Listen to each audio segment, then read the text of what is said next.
Assalamualaikum warahmatullahi wabarakatuh. Kali ini kita akan membahas tentang usability testing. Anggota dari kelompok kami ada Adrin Marsal, ada Fadil Fajar, dan Romi. Untuk materi kali ini akan membahas tentang bagaimana usability testing itu akan dilakukan. Untuk tujuan apa saja yang akan kita dapatkan adalah success rate, terus ada time on task, dan error rate. Yang pertama kita akan membuat test case. Di sini kita ada test case yang bisa menguji dari Figma. Jadi kita akan membuat frame baru. Kita bisa langsung ke Figma. Jadi ketika usability testing itu, kita akan ngetes user bagaimana mereka menyelesaikan tugas-tugas yang kita berikan. Misalkan di sini kita beri frame, ini kan berarti nilainya berhasil. Namun ini dalam sekali percobaan. Namun jika gagal, misalkan dia menambahkan rectangle, maka dalam satu kali ini dia hitungannya gagal. Jadi untuk dalam satu kali, percobaan dua kali, dalam percobaan satu kali, maka dia berhasilnya 0 dan gagalnya satu kali. Nah, untuk nilai success rate-nya itu dia termasuk ke partial rate karena dalam dua kali percobaan untuk tugas yang sama dia gagal untuk uh, membuatnya dalam satu kali pembuatan. Jadi ketika dia sudah menemukan cara pembuatan frame yang baru, maka dia sudah termasuk ke partial success. Nah, di sini kita lanjut ke tugas yang selanjutnya yaitu menambahkan rectangle. Di sini kita coba untuk langsung berhasil saja. Jadi nilainya adalah S atau sukses. Lanjut dengan menambahkan teks. Di sini kita bisa menambahkan fitur teks. Jadi untuk kalau orang-orang yang baru memulai Figma, maka untuk success rate-nya bakal menurun. Tapi karena saya ada beberapa pengalaman, jadi lumayan menyelesaikan tas-tas yang tugas-tugas yang mendasar. Misalkan halo. Di sini ada juga menambahkan file atau share file. Jadi kita bisa di sini copy link, bisa di share kemanapun. Di sini link copy. Jadi bisa di share kemanapun. Jadi orang-orang bisa akses file Figma-nya. Di sini kita bisa ekspor juga, bisa ada dua cara, bisa klik kanan. Di sini copy as PNG, di sini bisa juga, ataupun bisa scroll ke bagian bawah. Di sini ada ekspor. Di sini kita bisa pilih PNG atau JPG atau SVG atau PDF. Nanti export frame nanti bakal ke download sendiri.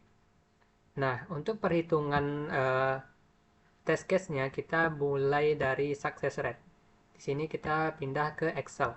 Kita akan menggunakan Excel untuk menghitungnya. Sebenarnya ada software-software yang membantu untuk perhitungannya, tapi kita sekarang akan menggunakan uh, Excel saja. Di sini ada success rate, jadi berapa persen kita berhasilnya. Misalkan user 1 pada tugas pertama ini tidak menghitung berapa kali dia mencobanya ya. Jadi kalau berhasil dia akan berhasil jika dalam sekali coba. Jika dalam beberapa kali coba baru berhasil, maka dia termasuk partial success. Nah, jika dia beberapa kali mencoba namun tidak berhasil-berhasil, maka dimasukkan ke fail. Jadi nilainya fail. Di sini kita bakal menghitung, misalnya di sini kita akan menghitung dari tabel ini berapa nilai yang sukses, terus dari tabel yang sama berapa nilai yang partial success, terus di partial successnya dikali 0,5. Jadi di sini bisa langsung dikali 0,5. Lalu di sini ada nilai failnya. Nilai failnya kita ganti dikalikan dengan 0 aja. Karena kita untuk mencari nilai success rate. Lalu dibagi dengan jumlah kolom dan barisnya. Untuk rumus yang lebih jelasnya di sini kita akan melihat rumusnya di sini. Di sini kita bisa melihat suksesnya dikali ditambah eh, partial success dikali 0,5 terus ditambah failnya dikali dengan 0. lalu dibagi dengan total task, yaitu total tasknya itu kan tadi perkalian antara baris dan kolomnya yang termasuk di bagian sini. Jadi hasil akhirnya dikali dengan 100. Ini 60%. Di sini kita dapat hasilnya, ini kita enter saja. Makanya dapat nilai 60%. Selanjutnya kita akan melanjutkan ke bagian calculation time on task. Time on task itu berapa lama user menyelesaikan tugas dalam tugas-tugasnya dan dihitung waktu-waktunya. Misalkan di sini uh, karena dia sukses yang pertama, maka nilainya 1, dan untuk yang partial sukses nilainya 0,5, yang gagal nilainya 0. Nah, ketika dia menyelesaikan dalam sekali sukses, misalnya dia dalam sekali percobaan itu waktu yang diperlukan adalah 6 detik. Maka nilai 6 itu akan dikalikan dengan success rate-nya. Berarti 6 kali 1. Terus jika untuk tugas kedua, dia nggak berhasil dalam satu kali percobaan, berarti ada beberapa kali percobaan. Maka 8 dikali 0,5.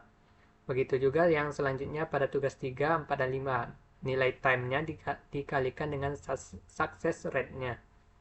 Maka bisa rumusnya yang dasar saya. Di sini kita I4 dikali J4. Di sini berarti time yang ini, time pada tugas 1 dikali dengan success rate pada tugas 1. Ini untuk per line-nya, per user. Jadi ketika sudah dapat, maka nilai totalnya diambil untuk total success rate-nya. Total time dikali success rate dari semua usernya. Nah, di sini adalah nilai totalnya dari semua user. Ini ada total processing time. Di sini kita akan menghitung yang nilai total waktu yang diperlukan. Jadi semua user, kan ini di sini ada nilai-nilainya nih. 6 ditambah 8 ditambah 5 ditambah 9 ditambah 7. Nah, lanjut ditambahkan dengan nilai user kedua. Jadi ditotalkan nilai sum-nya. Nilai waktu yang diperlukan untuk semua user dalam setiap tugas yang dikerjakan. Maka untuk mendapatkan nilai hasilnya, di sini kita bisa membagi nilai total dari time dikali success rate dibagi total processing time. Jadi nilai time on task-nya adalah 57%. Itu untuk jumlah waktu yang diperlukan untuk semua user dalam mengerjakan 5 tugasnya, yaitu ada 57%. Selanjutnya ada error rate. Di sini berapa persen kesalahan yang dilakukan untuk user. Misalkan di sini ada sukses. Ini yang dihitung adalah percobaan berapa kali dia menyelesaikannya. Misalkan dia dalam 6 kali percobaan dia berhasil terus, namun ada dalam tugas 1 ada 6 sukses pada user 1 dan 1 kali gagal. Berarti dalam totalnya 7 kali, berarti 1 kali salah. Untuk nilai totalnya kita hanya akan mengambil nilai errornya saja. Jadi kita tambahkan 1 tambah 0 tambah 0 tambah 2 untuk user 1, terus tambah 0 lagi. Maka itu dapat nilai total dari yang salahnya.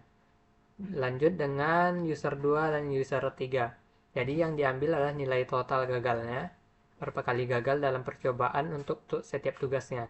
Berarti tugas 1 di sini ada totalnya 7. User 2 untuk tugas 1 totalnya 7, untuk user 3 totalnya 10. Yaitu total yang berhasil dan ditambah dengan yang gagalnya. Nah, di akhir kita bakal mengambil nilai total errornya. Jadi setiap semua user yang berapa kali gagal maka ditambahkan untuk nilai totalnya. Untuk error rate-nya di sini kita akan membagi nilai total error dibagi dengan berapa kali user akan melakukan percobaan. Jadi setiap tugas itu kan ada percobaan. Jadi maka ditotalkan yang berhasil dan gagalnya. Dan nilai hasilnya adalah 7% kegagalan untuk menyelesaikan 5 tugasnya. Jadi untuk yang kami ambil sekarang adalah success rate, time on task atau waktu yang diperlukan untuk menyelesaikan semua pekerjaan. Lanjut dengan calculate yang error rate-nya. Jadi untuk usability testing yang kami lakukan ada 3 hasil, yaitu success rate, time on task, dan error rate. Sebenarnya untuk usability testing ini ada banyak tujuannya, jadi tidak hanya terpacu pada 3 value ini. Jadi kalau misalnya menemukan cara-cara lain, itu adalah tergantung tujuan awal dari usability testing tersebut. Jadi mungkin sekian dari presentasi kami, pembahasan tentang usability testing dalam mencari nilai success rate, time on task, dan error rate. Terima kasih atas waktunya.